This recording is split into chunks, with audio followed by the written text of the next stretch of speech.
And as a competitor, if that was me, I'd be like, that pissed me off. So I'm going to go prove that that is my spot. And if you're going to take my spot, you have to pry it from my cold, dead hands. Now you guys are seeing the Jenna we see all the time. Ruthless. I'm not ruthless. I'm like an NFL player. I'm just a little competitive. Yes, she is competitive.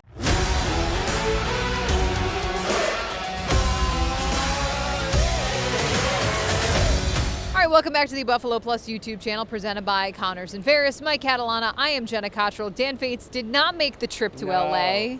Please be sure to like, comment, subscribe, and share. Michael, we are not in Western New York. I gotta tell you, this is awesome. We were standing in this spot 2 years ago for the opening game on that Thursday night. Bills came in and won at SoFi, and it was disturbingly hot. Yes. I mean, people out here were like, we get warm weather, we don't get this. It was 90-something degrees, muggy. Like, it felt like we were in Alabama, not in California.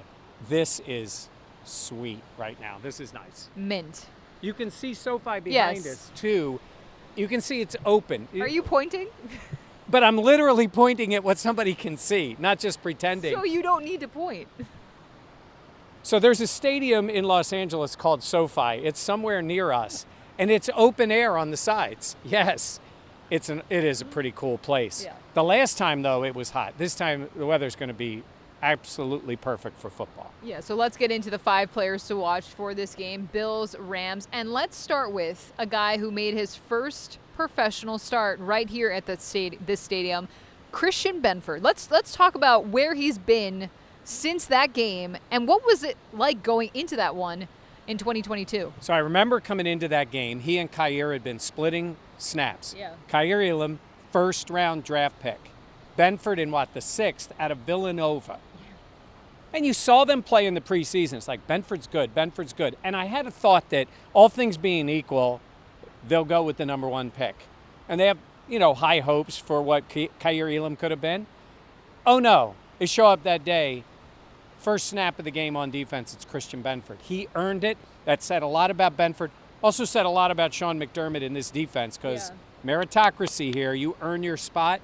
From day one, at least game 1, he was a starter. And Jenna, he was good then. He's really good now. It's wild to think about how for that game you're like, is it going to be Shakir? Is it going to be Benford? And then to see the body of work that Benford has had, and it's not even a question that he's going to be out there on the field. It's him and Rasul. And I think of the development that we've seen from Benford and just what he's meant to this Bills defense. He doesn't get targeted a lot because he's that good. And I think for this team, he's been kind of a safety blanket back there.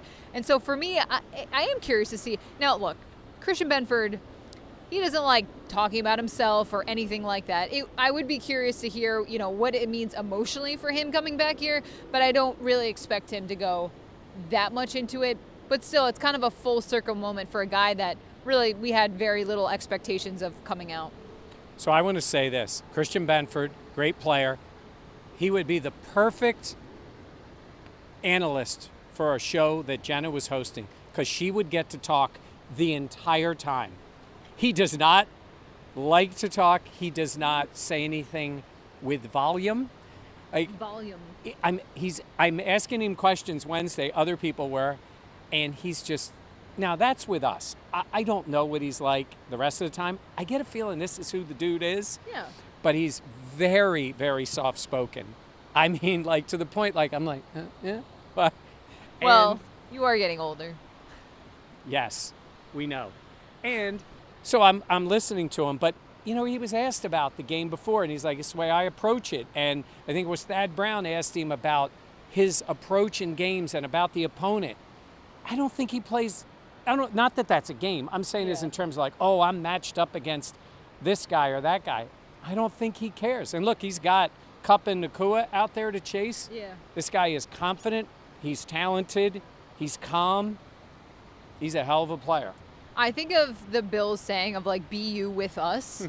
And I think this is how Christian Benford just is. Some guys, that means you can be as outlandish and ridiculous and talkative and chatty as you want. And for other guys, it means being low key. But that's the balance that I think this roster needs. And for Christian Benford, I think that just genuinely is who he is as a dude. I agree with you. I think that's who he is.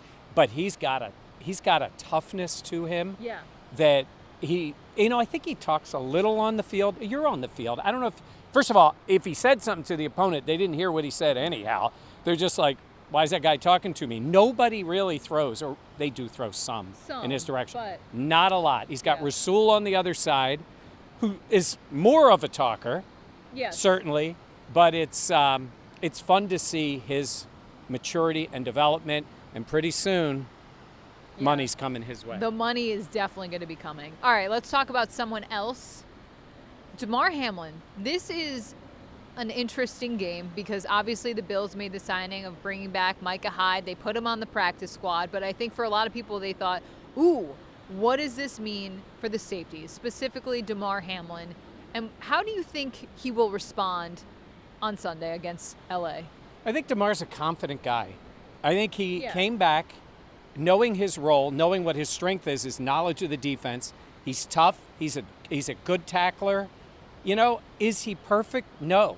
Has he earned the right to start on this team? Absolutely. I mean, Mike Edwards might have come in hurt, but he sent him into no man's land. Yeah. They drafted Cole Bishop, and if Cole Bishop could step on the field and play, even though he'd have to earn the right, he would be out there. They didn't do that. It's a little different with Micah. And Micah's going to be awesome to Damar. They know each other well. Yeah. They've played together. But come on. You bring back Micah Hyde, there is a thought that at some point, maybe Micah's on the field. That may never happen, but I think Damar is a self-motivated guy. And while I think he respects and really likes Yeah. his teammate, he knows there's eyes on him, even more eyes on him. This is the classic two things can be true. You can love your teammate, respect the hell out of a guy like Micah Hyde, all that he's done. And as a competitor, if that was me, I'd be like, that pissed me off. So I'm going to go prove that that is my spot. And if you're going to take my spot, you have to pry it from my cold, dead hands. Now you guys are seeing the Jenna we see all the time. Ruthless. I'm not ruthless. I'm like an NFL player. I'm just a little competitive. Yes. Yes, she is competitive. But surely if I am Damar, I would take that as a challenge. Yeah. It doesn't mean a slight. It just means a challenge of like, how can I continue to up my game? And credit to Dan, he is not here, but he said all along going into this past offseason about how it's Damar's spot, it's Damar's spot, it is Damar's spot. It has been Damar's spot. And I think is one of those things where Damar has to continue to prove. And I think he's done a good job of that. I also think it's important to note, we were talking about Micah, and he does look like he's, lost a little bit of weight. He even said he hasn't been lifting as heavy. So I think to get him into playing shape and where he was before, it's going to take a little bit of time. So I think it's, Micah is on his practice squad role. He's doing that. And for Damar, it's like another opportunity to prove that he deserves to be out there. But I expect him to play well, and I expect him to have a response. And Micah always looks great, but he's not like an O-lineman that needs to get done playing and lose weight. Yeah, no. Micah, I know you're out in San Diego, and it's probably, kale and sprouts and everything. You're back in Buffalo now. It's time for some wings, some beef on weck. Let's put a few LBs on you and get you back on the field. Deion Dawkins was saying this week, he's like, yeah, my man lost a little bit of weight. We got to get him some pizza. We got to get him that Buffalo food. So, yes, I expect that to be the case.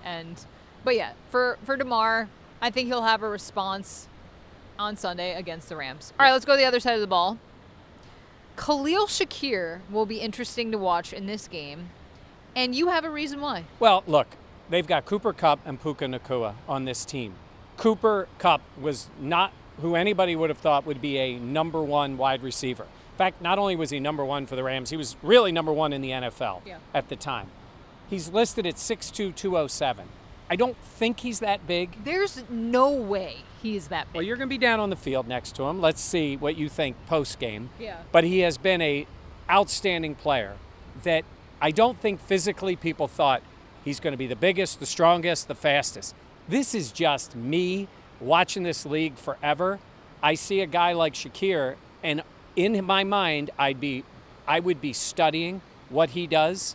Yeah. It's funny. You see players that say, I emulate this guy. I'm going to play like him. Cooper Kupp made himself a number one guy and was tremendous. He's still really good. He's not quite the same back here. But when you guys will talk, and a lot of us say, Khalil Shakir can be a number one, there's a big step to take to be a number one in Yeah. this league. When you think of the A.J. Browns and the Jamar Chases of the world, right? And Justin Jefferson's. Like, I don't know if he could ever be there, but Khalil Shakir has the ability and the drive to really extend himself as a player.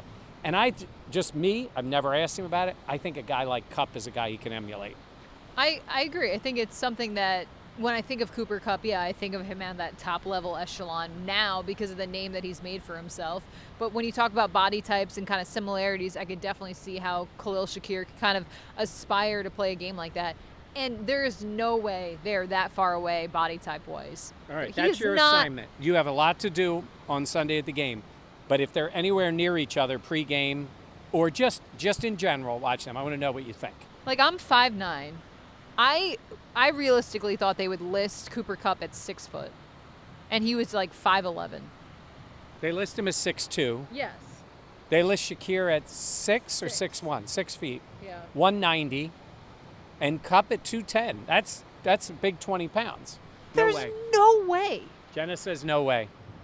None. Only men want to be heavier. Okay. Anyways, let's talk a little bit about the Bills' offensive line, players to watch. Alec Anderson is a name that I feel like we've mentioned a lot. Specifically this week, the Bills like to go jumbo when they run the ball, all this stuff. But Bills' O-line has been playing very well, and I expect to see that continue on Sunday. I love the 6th offensive lineman. I love that as part of their power game. And you guys know when you're watching, number 70 is eligible on this play. That means he's basically in a tight end position. Yeah. When they say that, you know he could catch a pass. I am going out there. I'm going to do a Dan Fates. I'm going to have a hot take. I said it. I'm going to say it in multiple platforms so that if I'm right, I can really take credit for it. And if I'm wrong, no one's going to care. But Alec Anderson's going to catch a pass in this game. In this game? In this game, he is catching a pass. Wow. I honestly would keep it evergreen if I were you. That's what Dan does. He does, doesn't he? Alec Anderson is going to catch a pass this season. Maybe in this game. That's a Dan Fates way to do a take. You're then learning. if it is in this game, credit to me. If it is in the last game against the Patriots when it's a bunch of backups, he still takes credit for it. Yes. Damn, I got to learn to be more. I was going to say, evergreen that. takes. Yes. No timeline. Yes. I've learned a couple things watching between you and Dan. All right, our final player to watch, because the conditions will be perfect, is Tyler Bass. They need to have confidence in him going into the playoffs. And you look around this league, Kansas City's on their 4th kicker. Who knows what it'll be? Baltimore's kicker is having all kinds of issues. Like Tyler Bass has had he has been better. The Bills have faith in him. But now every kick, especially when you get to the playoffs, is going to be vital. It's just the way it goes. I'd like to see it week in and week out, where that confidence is there. I agree. Also to help for decision-making for Sean McDermott. I mean, you talk about being aggressive. You saw what just happened in that Detroit game the other night. Yep. 4th down with a field goal to win the game and a kicker who's been good in a dome, and they go for it. And they were fortunate to get it. But you do know that you need to have confidence in the kicker. I think Bass has been better. He missed that one extra point. I think he has been better. Let's see him knock in a few field goals, 45 to 50 plus. Let's see if that happens and they have faith in him. I'd really like to see that, to have this confidence in the team. A confidence boosting day, especially with these conditions. That next week against Detroit, obviously that's a dome. You don't have to worry about that aspect of the kicking game. Yeah. So it would be nice for him to kind of continue to stack good outings because, yeah, like we said it last year going into the playoffs. We said the Bills had a kicking issue, and we felt like that was one of the things that cropped up. Obviously, it ended up being against the Chiefs, but those little things that can kind of haunt a team really are amplified in the playoffs. So let's see if Tyler Bass can continue to feel comfortable, grow his confidence, and it's a great environment for him to do it out here. All right, we do want to say shout out Tony. We saw you at the hotel. Yes. Tony, Bills fan from Kansas City. And he said, Jenna, you're even prettier in person. And he said, Mike, you're even taller. Tony and I, simpatico here, about the same age. I think he's a little younger than me. That's cool. It was nice of him to shout us out. And what did he notice as we were driving away? I am a passenger princess, and I stay true to that. I stay true to my roots. You do. You definitely do. we got a lot of content on here for you. We're glad you're watching this. Our podcast is up. Interview with Kurt Sandoval from Channel 7 here, Rams reporter. Kurt may take over the #1 overall spot in terms of views. Big numbers out of Kurt. We thank him for doing that for us. So we get you ready. It's a 4:25 game on Fox in Western New York at that time. We'll have the complete coverage after the game. Yeah. If you are going to watch another video, my recommendation is Mike's interview with Kurt Sandoval. Really good. Kind of gives you a perspective on what this Bills team will be meeting on Sunday, what the Rams are like this season, where they're at right now. Highly recommend it. And Mike did not pay me to do that. Also, shout out Michael. Yeah. You were on Good Morning Football. Yeah. Overtime.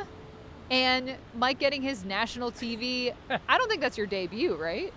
You've been on national TV before. Yeah, I've been on other things. This is it's that show, Jamie Erdahl and the group there that they have.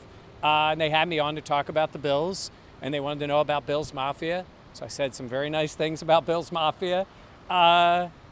I don't know. It was a lot of fun. Okay, you're being annoying. It was really cool to watch Mike on national TV. He did a great job. He talked about Buffalo Plus, and he also talked about Bills fans, this matchup, all that great stuff. I would imagine he'll have more opportunities to do that ahead. But yeah, pretty cool. I'm going to shout you out because Well, thanks. It's the Buffalo neat. Plus brand going national. Yeah. Because we had the big logo right next to me. yes. And be sure to tell a friend. Yes. So reminder, like, comment, subscribe, and share. It means a lot. It helps us go to these games, which we always appreciate, especially today when it's so nice out. Yeah. All right, for Mike Catalana, I'm Jenna Cottrell. Dan Fates with the veteran time off right now. He's enjoying himself, but we'll have plenty more post-game coverage on the Buffalo Plus channel. Thanks for watching. We'll see you next time. Did I say my name? I think so. I'm Say it Jenna again. I'm Jenna Cottrell. You already probably knew that, though.